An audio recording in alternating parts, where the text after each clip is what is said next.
లేదని చూచే వీక్షణం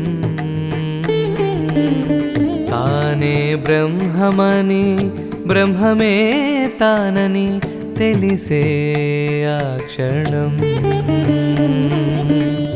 అణువునణువునా వాడే నిండెరా జ్ఞానం జ్ఞేయం అంతా తానురా సత్యం తెలిపిన నాదమే వేదం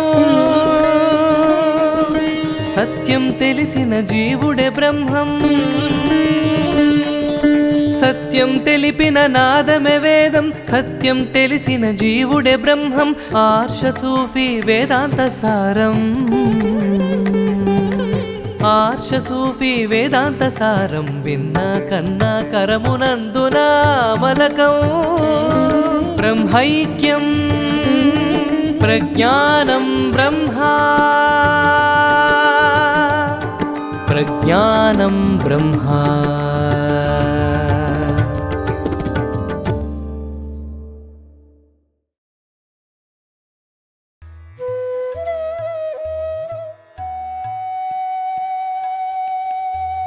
శ్రీయును కైవల్యము జేగీయ దయా వైభవంబు కీర్తింప సదా మేయాధ్యేయంబగు తేజోయుతరప్సతము గూర్చు శుభ శతకంబుల్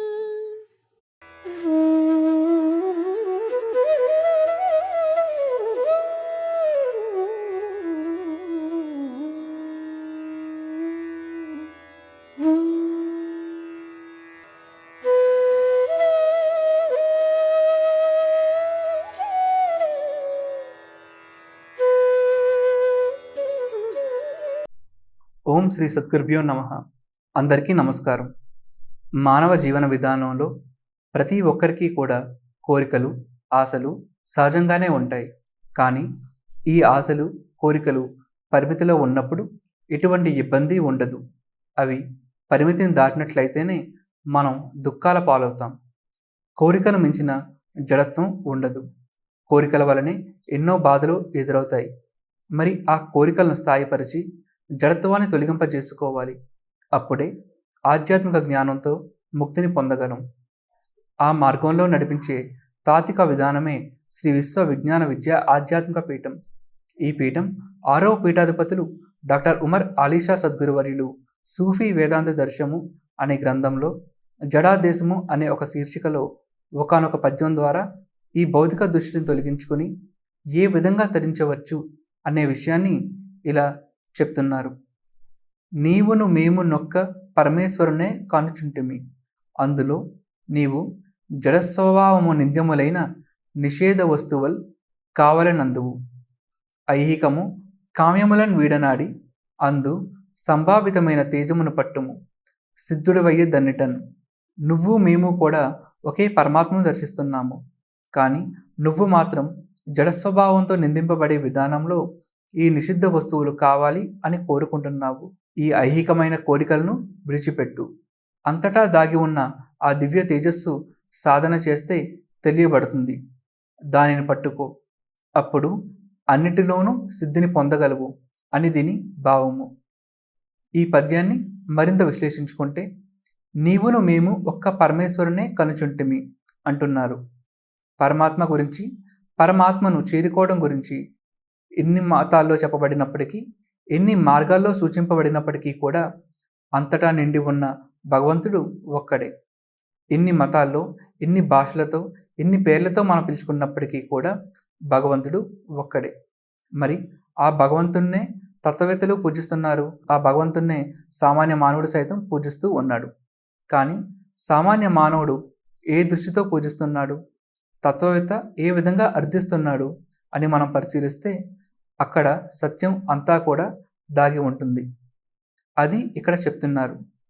నీవును అన్నప్పుడు ఒక సామాన్య మానవుడు, మేము అన్నప్పుడు తత్వవేత్తలు, యోగులు, జ్ఞానులు, అవతారులు వీరంతా కూడా ఒక్క పరమేశ్వరుని కనుచుంటిమి. ఈ సమస్త విశ్వానికి ఆధారభూతమైన ఏ మహాశక్తి అయితే ఉందో ఆ మహాశక్తి స్వరూపుడైన పరమాత్మ ఒక్కడే. ఆ పరమాత్మనే మనమంతా ప్రార్థిస్తూ ఉన్నాము. దర్శిస్తూ ఉన్నాము. కానీ ఎక్కడ వ్యత్యాసం ఉంది అని ఆలోచిస్తే అందులో నీవు జడ స్వభావమున నింద్యములైన నిషేధ వస్తువులు కావాలనందువు అని చెప్తున్నారు. నువ్వు మాత్రం ఏం చేస్తున్నావు అంటే జడ స్వభావంతో ఉండడం వల్ల నిందింపబడే విధానంలో నిషేధ వస్తువులు కావాలి అని కోరుకుంటున్నావు అని చెప్తున్నారు. జడ స్వభావం అనేది ప్రకృతి సిద్ధంగా మనలో ఉండే లక్షణం. 84 లక్షల జడ జన్మలు దాటుకుని కదా ఈ మానవ జన్మ వచ్చింది. ఈ 84 లక్షల జన్మల యొక్క వాసనలు అన్నీ కూడా మన మనసును ఆవరించి ఉండి మన లోపల ఉన్న శక్తిని మనం పొందనివ్వకుండా మనల్ని మైకంలో ఉంచుతున్నాయి. ఆ జడ స్వభావంతో మనం ఏం చేస్తాం అంటే నింద్యములైన నిషేధ వస్తువులు అన్నారు. ఏవైతే ఉండకూడదో వాటినే మనం కావాలని కోరుకుంటూ ఉంటాం. భౌతిక వస్తువులు అవసరాలకి ఉండవచ్చు, కానీ వాటి మాయలో చిక్కుకోకూడదు.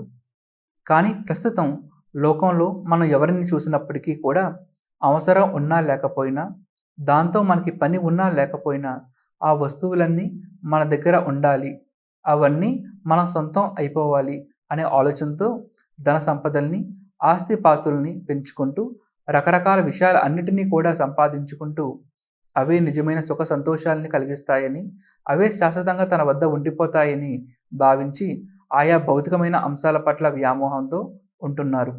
నిరంతరం అవే విషయాలను ఆలోచిస్తూ అదే ధ్యాసతో ఉండి వాటినే భగవంతుడి దగ్గర కూడా కోరుకుంటూ ఉన్నారు. ఇదే జడత్వం, ఇదే భ్రాంతి, ఇదే లోపం. ఈ లోపాన్ని సరిచేసుకుంటేనే జ్ఞానం వైపు మనం వెళ్ళే అవకాశం ఉంటుంది. అందువల్ల ఇది నిందింపబడే విధానం అయింది. భగవంతుడు ప్రాప్తం రూపంలో మనకు ప్రసాదించిన దానితో తృప్తి చెంది ఆధ్యాత్మిక దృష్టిని పొందకుండా వస్తు ధ్యాసతో మాయలో చిక్కుకుపోవడం వల్ల ఇది నిందింపబడే మార్గం. ఈ విధానం ఆధ్యాత్మికలో ఏమాత్రం ఉండకూడదు. అసలు మానవ జన్మ ఎందుకు వచ్చింది? ఆత్మజ్ఞానం పొందడం కోసం వచ్చింది. ఆ ఆత్మజ్ఞానం సాధించడానికి ఈ భౌతికమైన వస్తువులు ఏవీ కూడా పనిచేయవు. అటువంటప్పుడు ఇవన్నీ కూడా నిషేధమైనవే కదా. అందువల్ల ఏం చెప్తున్నారు? ఐహికము కామ్యములను వీడనాడి అంటున్నారు. ఈ ఐహికమైన కోరికలన్నీ విడిచిపెట్టు. ఐహికమైన విషయాలు ఎప్పటి వరకైతే మన మనసును పట్టి ఉంచుతాయో అప్పటి వరకు మనకు ఆందోళన, అలజడి, అశాంతి ఏర్పడుతూనే ఉంటాయి. తృప్తి ఎట్టి పరిస్థితుల్లోనూ కలగదు. ఆనందం ఎక్కడా లభించదు. ఒక స్తబ్దత, మానసికంగా అశాంతి ఏర్పడుతుంది. పోనీ కోరుకున్న వస్తువును లభించినా కూడా ఇంకా కొత్త కొత్త కోరికలు అన్నిటినీ కూడా మన మనస్సు కోరుకుంటూ ఉంటుంది.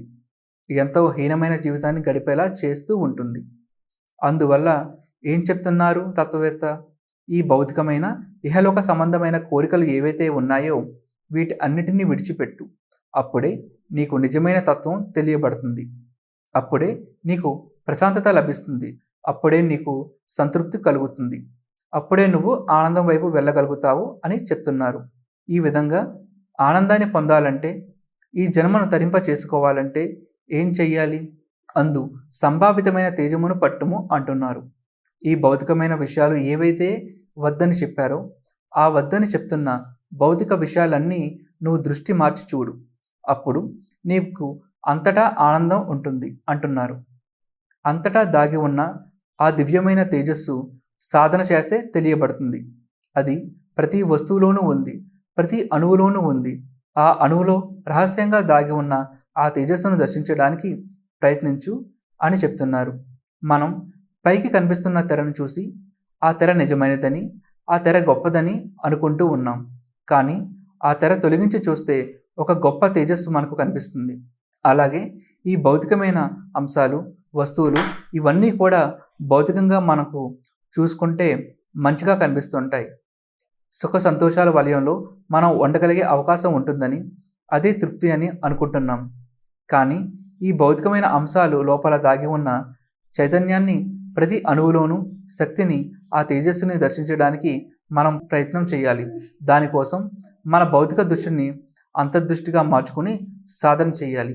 అప్పుడు భౌతికంగా కనిపిస్తున్న వస్తువు ప్రతి దాంట్లోనూ కూడా అభౌతికమైన, అపురూపమైన మహా తేజస్సు ఎంతో గొప్ప సౌందర్యంతో ప్రకాశిస్తూ ఉంటుంది. దానిని పట్టుకున్నట్లయితే నిజమైన ప్రశాంతత, నిజమైన సంతృప్తి, నిజమైన ఆనందం ఏర్పడుతుంది. ఆ ఆనందానికి అవధులు ఉండవు. సిద్ధుడవయ్యే దన్నిటన్ అని చెప్తున్నారు. అన్నిటా కూడా అప్పుడు సిద్ధి మనకి లభిస్తుంది. అది భౌతికమైన జీవన విధానంలో శాంతిగా, తృప్తిగా, ఆనందంగా ఉండవచ్చు. అలాగే అభౌతికమైన రహస్యాలు తెలుసుకోవచ్చు. ఇహపర లోకాలు రెండిట్లోనూ కూడా గొప్ప తేజస్సుతో మన జీవితాన్ని అర్ధ పరమార్థాలు రెండూ పొంది ధరింపజేసుకునే అవకాశం కలుగుతుంది.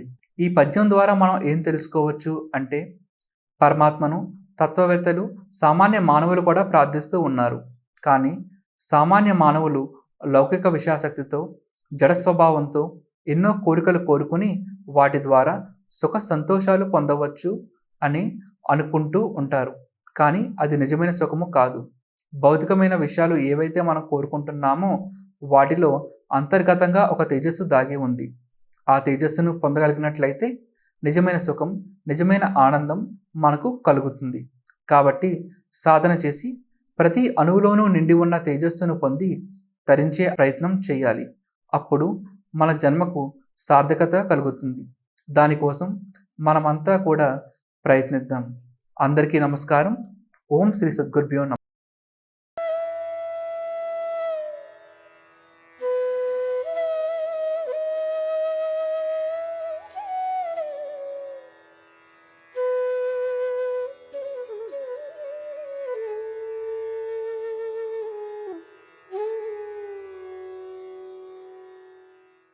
ఓం శ్రీ సద్గురుభ్యో నమః. అందరికీ నమస్కారం.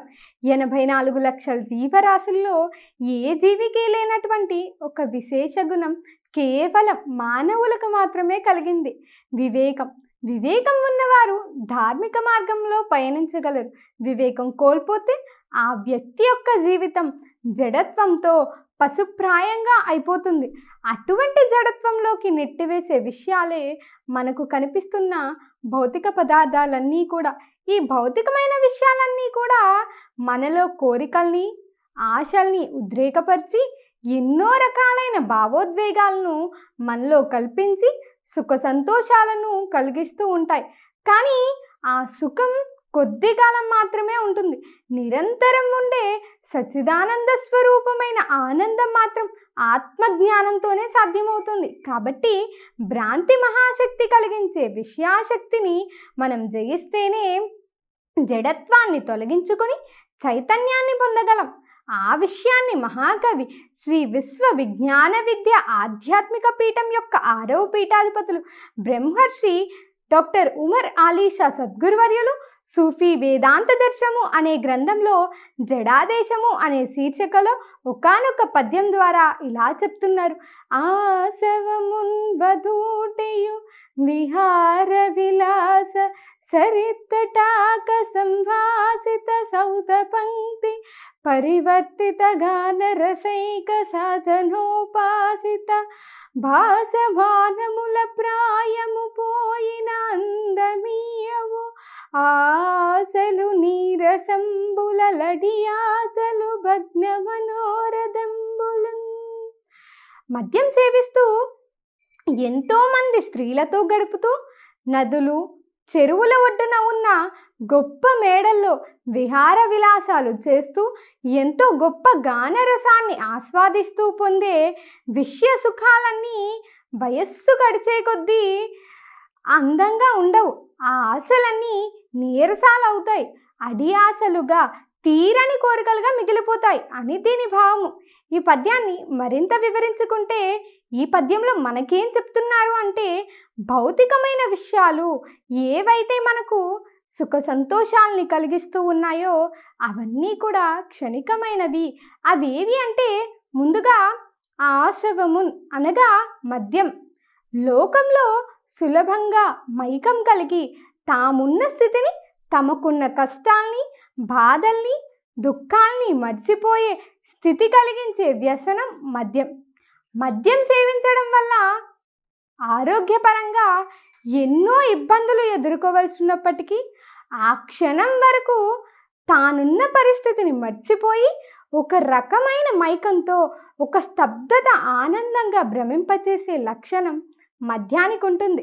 అందువల్ల ఎంతోమంది మద్యానికి బానిసలైపోతూ ఉంటారు. అలాగే వధూటియు అంటే ఎంతోమంది స్త్రీలతో వినోదంగా గడపడం, వారితో విహార విలాస సరిత్తటాక సంవాదిత సౌధ పంక్తి పరివర్తిత గాన రసైక సాధనోపాసిత భాసమానముల్ అని చెప్పారు. ఎంతోమంది స్త్రీలతో గడుపుతూ నదులు చెరువుల ఒడ్డున ఉన్న గొప్ప మేడల్లో విహారాలు విలాసాలు చేస్తూ ఎంతో గొప్ప గానరసాన్ని ఆస్వాదిస్తూ పొందే విషయ సుఖాలన్నీ కూడా కొంతకాలానికి నశించిపోతాయి. సరిత్తటాక అంటే నదులు, చెరువుల వద్దన ఒడ్డున ఉన్న సౌధ పంక్తి గొప్ప మేడల్లో అన్నీ కూడా మనం చూస్తూ ఉంటాం. సాధారణంగా మనం ఎల్లప్పుడూ ఉండే చోట ఆ వాతావరణంలో మనస్సు ఒక రకమైన నిరాసక్తితో ఉంటుంది, కొంత విసుగు పుడుతుంది. అందువల్ల విహారాన్ని ఎంచుకొని ఒక కొత్త ప్రదేశానికి వెళ్ళి ఒక ఆహ్లాదకరమైన వాతావరణం ఉన్న ప్రదేశాలకు వెళ్ళి సుఖంగా ఉండాలి అనే కోరిక మన మనస్సులో ఏర్పడుతుంది. అందువల్ల విహారం చేయడం కూడా ఎంతోమందికి అలవాటు. ఆ ప్రకారంగా ఎక్కడెక్కడికి వెళ్తారు అంటే అందమైన నదులు ఉన్న చోటికి, సరస్సులు ఉన్న చోటికి, పెద్ద పెద్ద చెరువులు ఉన్న చోటికి, పర్వతాలున్న చోట్లకి, శీతలమైన ప్రదేశాలకు వెళ్తూ విహారయాత్రలు చేస్తూ ఉంటారు. ఆ ప్రకారంగా ఆయా నదుల ఒడ్డున చెరువుల ఒడ్డున కట్టిన అందమైన సౌకర్యవంతమైన విలాసాలు కలిగి ఉన్న భవనాల్లో శ్రేణుల్లో ఉంటూ ఎన్నో రకాలుగా ఆనందిస్తూ ఉంటారు. ఆయా ప్రదేశాలకు వెళ్ళి విహారాలు చేసి వినోదాలు పొందుతూ షికారులు చేస్తూ సినిమాలు చూస్తూ రకరకాలైన విషయాలన్నీ కూడా అనుభవిస్తూ ఎన్నో రకాలైన సుఖాలు తాము పొందిన అనుభూతి చెందుతూ ఉంటారు. అలాగే గాన రసైక సాధనోపాసిత భాసమానము అన్నారు. అంటే ఎంతో గొప్ప గాన రసాన్ని ఆస్వాదించడం, ఎన్నో రకాలైన సంగీతాలు ఉన్నాయి. భారతదేశానికి సంబంధించినవే ఎన్నో రకాలుగా ఉన్నాయి. అలాగే పాశ్చాత్య సంగీత ధోరణులు కూడా ఎన్నో ఉన్నాయి.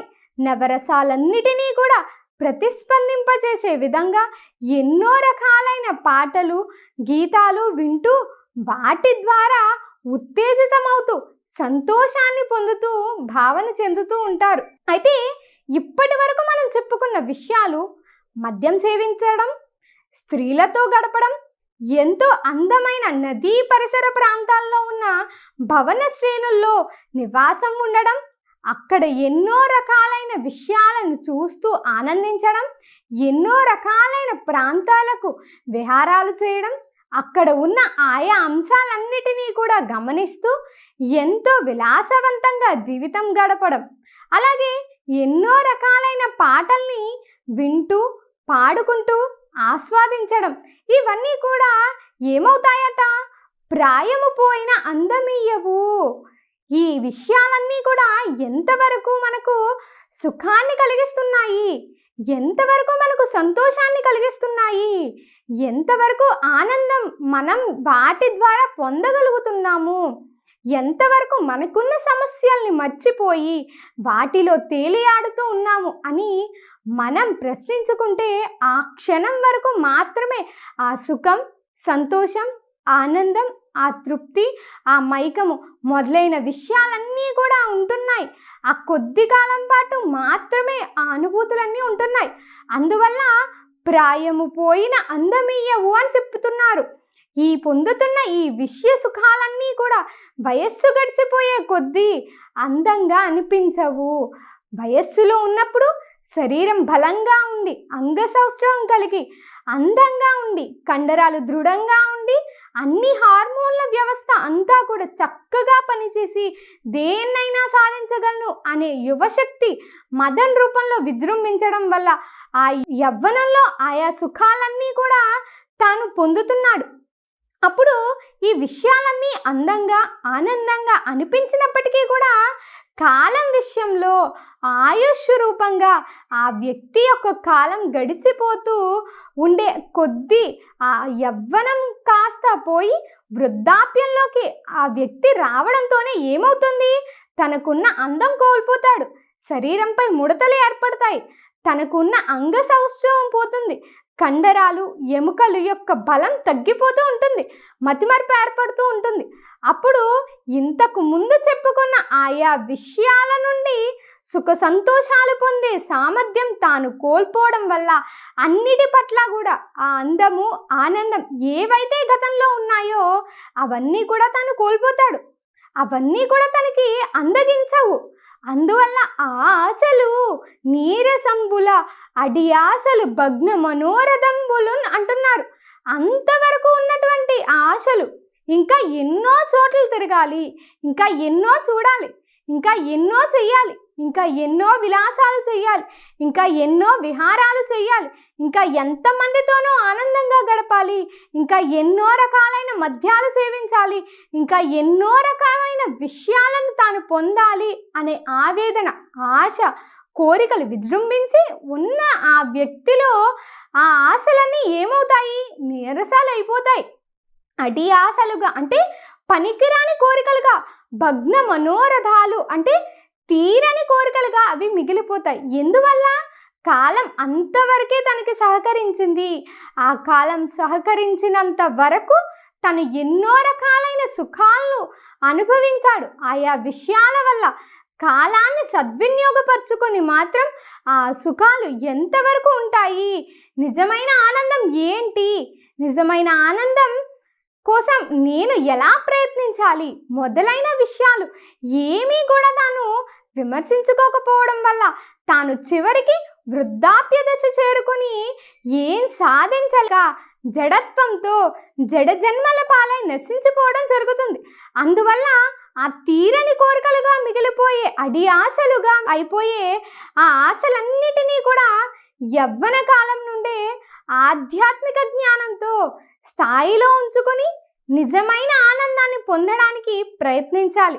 ఈ పద్యం ద్వారా మనం ఏం తెలుసుకోవచ్చు అంటే లౌకిక విషయాల ద్వారా కలిగే సుఖ సంతోషాలు, ఆనందాలు అన్నీ కూడా కొంతకాలం మాత్రమే ఉంటాయి. అది మద్యమైన, స్త్రీ పురుషుల వినోదాలైనా, విహారయాత్రలైనా, ధన సంపదలైనా, ఎన్ని సౌకర్యాలు తనకు ఉన్నప్పటికీ కూడా కొంతకాలం మాత్రమే, ఆ క్షణం వరకు మాత్రమే ఆ సుఖాలు ఉంటాయి. అందువల్ల అటువంటి సుఖాలను చూసి మోసపోకుండా నిజమైన ఆనందం ఏది అని విచారణ చేసి బ్రహ్మానంద స్థితి కోసం ప్రయత్నించాలి. కాబట్టి ఆధ్యాత్మిక దృక్పథంతో సాధన చేసి ఆత్మజ్ఞానంతో ఆ దివ్యమైన ఆనందాన్ని పొందుతాం.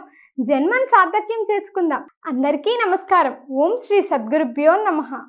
ఈనాటి ఈ సదస్సును శ్రీ విశ్వ విజ్ఞాన విద్య ఆధ్యాత్మిక పీఠ చతుర్థ పీఠాధిపతి శ్రీ కహెన్షావలి సద్గురువర్యుల వారి దివ్య ఆశీస్సులతో నిర్వహించుకున్నాము. వారికి ఇవే మా నమస్సుమాంజలులు.